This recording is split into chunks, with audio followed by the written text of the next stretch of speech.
আজকে ভারতবর্ষের সাধারণ নাগরিক হিসেবে কিছুটা প্রশ্ন অবশ্যই করতে পারি, কারণ ট্যাক্স পে করি এবং সমস্ত রকম যা যা আমাদের জন্য নির্ধারিত হয় সব কিছু দিই। তাহলে সত্যিটা বা প্রশ্ন করার অধিকার এই দুটোই আমাদের আছে।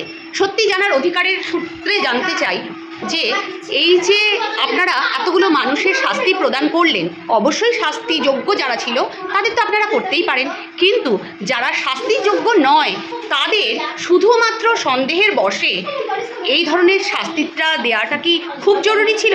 না সমাজ নির্ধারণ করবার জন্য আর কোনো সুযোগ না পেয়ে এই কাউকে বলির পাঠা করেছেন? না, এই প্রশ্ন আমি সুপ্রিম কোর্টের কাছে করার মতো অতটা দৃষ্টতা আমার নেই। তবে সাধারণ মানুষ যারা খুব নৃত্য করছে যে বেশ হয়েছে, টিচাররা খুব এতদিন আনন্দ করতো, তারা বেশি ছুটি পেত, তাদের মধ্যে রাগ আক্রোশ তোমাদের আগে থেকেই ছিল। সেটা এতদিন তোমরা কিছু করতে পারোনি, সম্মুখ সমরে আঘাত হানতে পারোনি বলে, সুযোগ পেয়েছো বলেই তীরবিদ্ধ করছো। এটা কী ধরনের মানসিকতা? এই মানসিকতা থেকে না বেরোতে পারলে জানবে তোমরা শুধু নয়, তোমাদের ছেলেমেয়েরা যাদেরকে তোমরা এই টিচার সমাজের কাছে শিক্ষিত করবার জন্য পাঠাচ্ছ, হতে পারে তারা বেসরকারি স্কুলের টিচার, কিন্তু তারা কিন্তু একটা টিচার, বা সরকারি স্কুলের টিচার তারাও টিচার। তাই টিচারদের দিকে আঙুল তোলার আগে ভাববে, আর বাকি আঙুলগুলো কিন্তু নিজেদের দিকে চায়। কারণ এই যে ছেলে মেয়েগুলো যারা ঘুষ দিয়েছেও বা তারাও কিন্তু কারোর বাড়ির ছেলে মেয়ে, তারা এমন অসহায় অবস্থায় পড়ে বা এমন লোভের বশে পড়ে এমন খারাপ কাজ করতে বাধ্য হয়েছে। তার মানে সমাজের এবং জাতির এটা অদূরদর্শিতা যে তাদের সঠিক পথ দেখাতে রাষ্ট্র পারেনি। তার মানে এটা রাষ্ট্রের দুর্বলতা, সেটা স্বীকার করতে বাধ্য হও।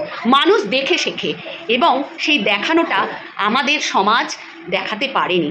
আজকে এদেরটা ধরা পড়েছে, জানবে সমস্ত স্তরগুলোতে পচন লেগে গেছে। সেই পচন থেকে বাঁচার একটাই উপায় যে মানবিক মূল্যবোধের জাগরণ খুব তৃণমূল স্তর থেকে, মানে বাচ্চাদের, ছোট ছোট বাচ্চাদের করা উচিত।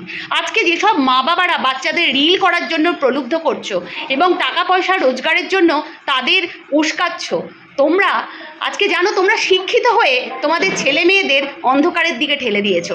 আর আজকের আগে যখন অনেক বছর আগে বাবা মায়েরা শিক্ষিত ছিল না, তারা কিন্তু আজকে আমাদের বাবা মায়েদের খুব কষ্ট করে আজকে গরিবানার মধ্যে পড়াশোনা করিয়ে তাদের শিক্ষিত করার চেষ্টা করেছে।